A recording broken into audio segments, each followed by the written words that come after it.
After you have successfully set up your blood glucose device, you may be wondering, how often should I measure my vitals? In this video, I will walk you through how often to check your blood glucose, why measuring your blood glucose matters, and what are the goals for blood glucose. Some reasons why it's important to measure our blood glucose or blood sugar is to better understand the impact of food. Paired readings help understand how different types of foods affect our blood sugar levels. By comparing the levels before and after meals, you can see the direct impact of specific foods or meals. As depicted on this graph, you can see how blood sugar increases after certain meals. Measuring blood glucose is also important because it can prevent hypo and hyperglycemia, which is low and high blood sugars. It also helps to identify blood sugar patterns, which can be used for medication adjustment and also just to give a more personalized diabetes management plan. Next, we'll look at how often we should check our blood glucose. For blood glucose, we value what's called a paired blood glucose reading. That means the readings are done in pairs. The first type of pair is called the overnight pair, which is before bed and then fasting the next day, which includes before eating or drinking anything in the morning.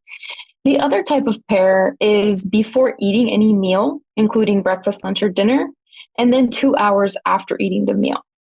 In order to understand your blood sugar patterns and identify issues as well, at a minimum, we encourage 2 pairs of each type per week. However, you can always feel free to measure more often and work with your care team to develop a more personalized schedule. Next, we'll look at the goals for our blood glucose. So for blood glucose, there are 2 important readings to become familiar with. The first is the hemoglobin A1C, or A1C, which is the average of your blood sugar in the past 2 or 3 months. This is usually a lab that's ordered by your doctor.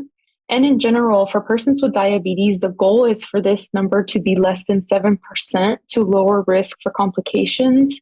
Once this goal is achieved, less than a 6.5 is considered well controlled and ideal for a person with diabetes.